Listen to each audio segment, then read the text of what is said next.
Here's how the Lord's working on me. As I'm watching the debates between James White, and I'm wanting James White to win. I want him to win. Some debates he does good, and he just, man, excites me. But a few debates in particular messed me up.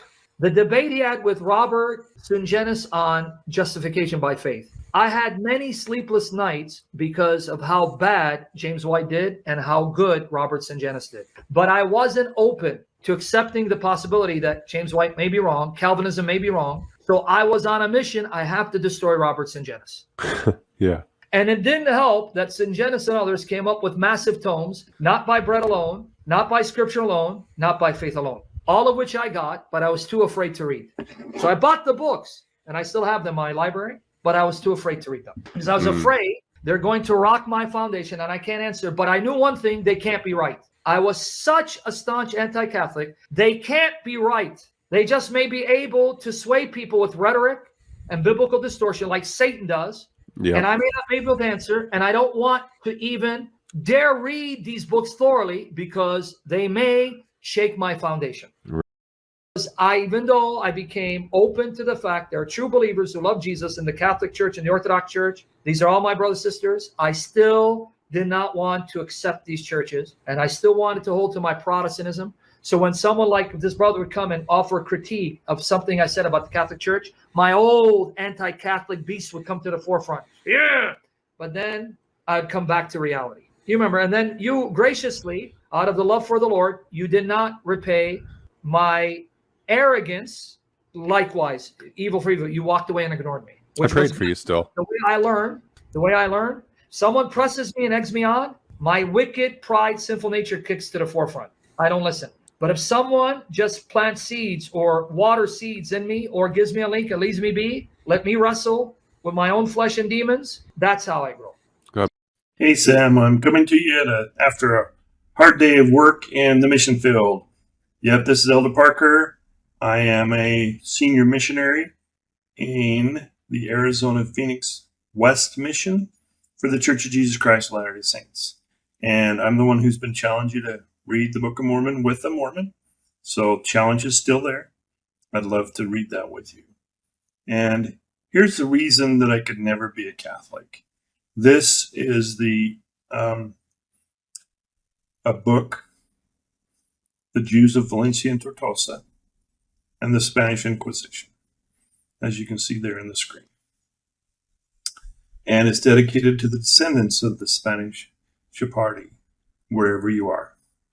Okay, so I want to just go through this. I'll stop. You can stop the video, and then you can see some of this stuff if you'd like. You can stop the video there or there. Here's just some of the information.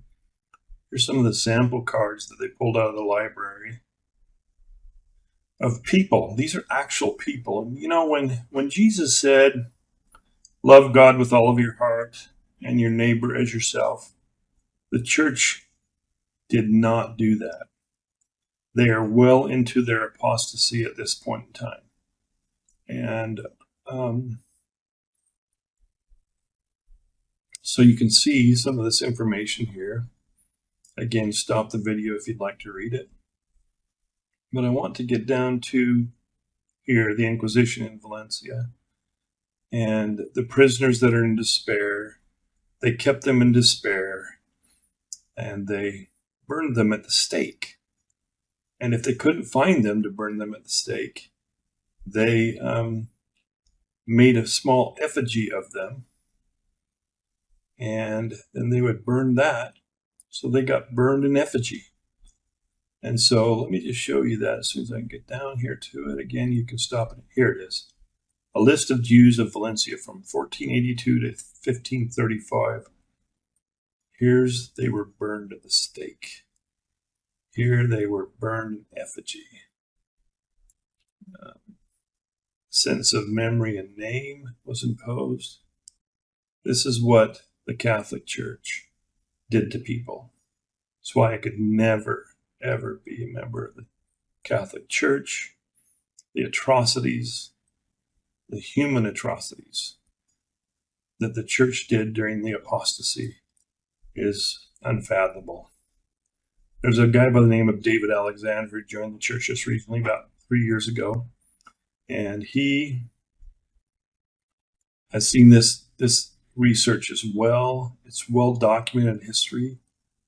These are the names of the families that the church decimated, families, by burning them at the stake. And there are pages. There are 300. I'm on page 10, and there's 321 pages. All of these people.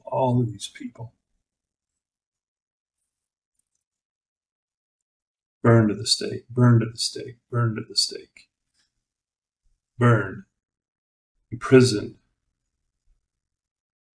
See, Jesus didn't say, love your neighbor as yourself, except if they're a heretic. I don't think he made that exception. Again, another reason for me to never, ever be able to be a Catholic. So, again, there's 321 pages of death and destruction among the Jews at Tortola by the church that professed to be the Church of Christ. It is not. This is an example of how the apostasy was well into. There's 1446 right there.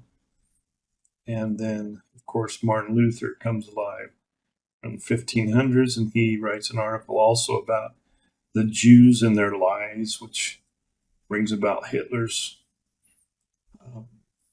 justification for killing Jews. So again, it's just the apostasy is well documented. That's why there needed to be a restoration, and that's why there needed to be a prophet to do that, and that's why Joseph Smith was called to be a prophet. And I testify that that's true. And my open invitation to you is come read the Book of Mormon with a Mormon. Thanks, Sam. Love you, brother.